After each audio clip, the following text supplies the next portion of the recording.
ਤੇ ਅਗਲੀ ਖਬਰ ਦੇ ਵੱਲ ਵਧੀਆ ਗੱਲ ਕਰੀਏ, ਬਾਦਲ, ਕੈਪਟਨ ਤੇ ਮਾਨ ਦੀ। ਇਹਨਾਂ ਨੂੰ ਕਹਿੰਦੇ ਰਾਸ ਨਹੀਂ ਆਈ ਕੇਂਦਰ ਦੀ ਸਿਆਸਤ 'ਚ ਜੀ।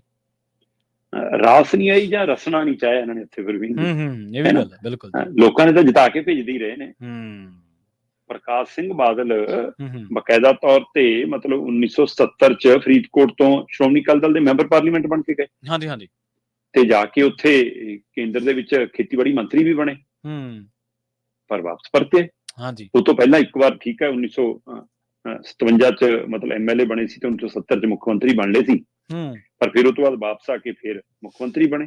3 ਮਹੀਨਿਆਂ ਬਾਅਦ ਇਹ ਵਾਪਸ ਆ ਗਏ ਤੇ ਆ ਕੇ 1970 ਚ ਦੂਜੀ ਵਾਰ ਪੰਜਾਬ ਦੇ ਸੀਐਮ ਬਣ ਗਏ ਜੀ। ਤੇ ਉਹ ਤੋਂ ਬਾਅਦ ਫਿਰ 3 ਵਾਰ ਹੋਰ ਬਣ ਲਏ, 5 ਵਾਰ ਪੰਜਾਬ ਦੇ ਸੀਐਮ ਰਹੇ। ਸੋ ਇਸ ਲਈ ਕੇਂਦਰ ਦੀ ਸਿਆਸਤ ਕਰਨ ਦੀ ਬਜਾਏ ਇਹਨਾਂ ਨੇ ਪੰਜਾਬ ਦਾ ਰੁਖ ਕੀਤਾ। ਆਖਰੀ ਦੌਰ ਦੇ ਵਿੱਚ ਵੀ ਚਰਚਾ ਚੱਲਦੀ ਰਹੀ ਕਿ ਇਹਨਾਂ ਨੂੰ ਜੀ ਕੇਂਦਰ ਉਪ ਰਾਸ਼ਟਰਪਤੀ ਲਾਉਣ ਬਾਰੇ ਸੋਚਦਾ, ਜੀ ਆਹ ਲਾਉਣ ਬਾਰੇ ਸੋਚਦਾ, ਪਰ ਇਹਨਾਂ ਨੇ ਉਹ 'ਚ ਹਾਮੀ ਨਹੀਂ ਭਰੀ।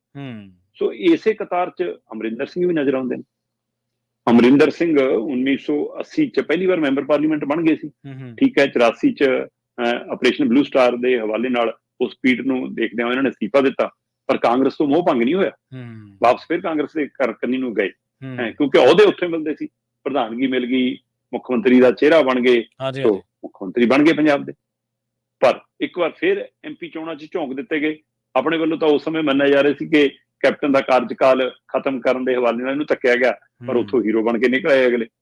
ਤੇ ਪਰ ਫਿਰ ਅਸਤੀਫਾ ਦੇ ਕੇ ਵਾਪਸ ਆ ਗਏ ਤੇ ਫਿਰ ਚੋਣ ਲੜ ਲਈ ਪੰਜਾਬ 'ਚ ਆ ਕੇ ਤੇ ਫਿਰ ਮੁੱਖ ਮੰਤਰੀ ਬਣ ਗਏ। ਸੋ ਇਸ ਲਈ ਕੇਂਦਰ ਦੀ ਮਤਲਬ ਕੇਂਦਰੀ ਸਿਆਸਤ ਇਹਨਾਂ ਨੂੰ ਰਾਸ ਨਹੀਂ ਆਈ ਜਾਂ ਕਰਨੀ ਨਹੀਂ ਚਾਹੀਦੀ। ਤੇ ਮੁੱਖ ਮੰਤਰੀ ਭਗਵੰਤ ਮਾਨ ਦਾ ਤਾਂ ਸਫਲ ਕੈਰੀਅਰ ਚੱਲ ਰਿਹਾ ਸੀ ਬਤੌਰ ਐਮਪੀ ਜੀ। ਲਗਾਤਾਰ 2 ਵਾਰ ਮੈਂਬਰ ਪਾਰਲੀਮੈਂਟ ਜਿੱਤੇ, ਪਰ ਉਸਕੇ ਘਰੇ ਬੈਠ ਕੇ ਸੀਗੇ ਕਿ ਮੈਨੂੰ ਇਹ ਸੀਐਮ ਦਾ ਚਿਹਰਾ ਬਣਾਓ, ਨਹੀਂ ਮੈਂ ਨਹੀਂ ਕੰਮ ਕਰਦਾ ਤੁਹਾਡੇ ਲਈ।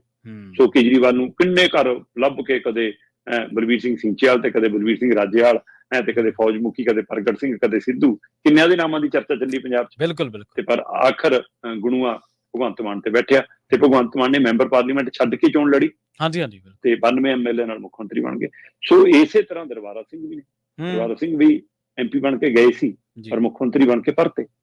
ਸੋ ਇਸ ਵੱਲ ਤੁਸੀਂ ਕਹਿ ਸਕਦੇ ਹੋ ਕਿ 4 ਵੱਡੇ ਨਾਮ ਤਾਂ ਸਿੱਧੇ ਨੇ। ਇਹ ਤੋਂ ਬਿਨਾਂ ਨਵਜੋਤ ਸਿੱਧੂ ਮੈਂਬਰ ਪਾਰਲੀਮੈਂਟ ਵੀ ਰਹੇ, ਫਿਰ ਰਾਜ ਸਭਾ ਵੀ ਗਏ, ਪਰ ਕਹਿੰਦੇ ਮੈਂ ਤਾਂ ਪੰਜਾਬ ਲਈ ਕੰਮ ਕਰਨਾ ਜੀ, ਪਰਤੇ ਹੈ ਨਾ। ਸੁਖਬੀਰ ਸਿੰਘ ਬਾਦਲ ਪਹਿਲੀ ਵਾਰ ਐਮਪੀ ਬਣਦੇ ਹੀ ਵਾਜਪਾਈ ਦੀ ਸਰਕਾਰ 'ਚ ਮੰਤਰੀ ਬਣ ਗਏ ਸੀ, ਪਰ ਨਾ ਜੀ।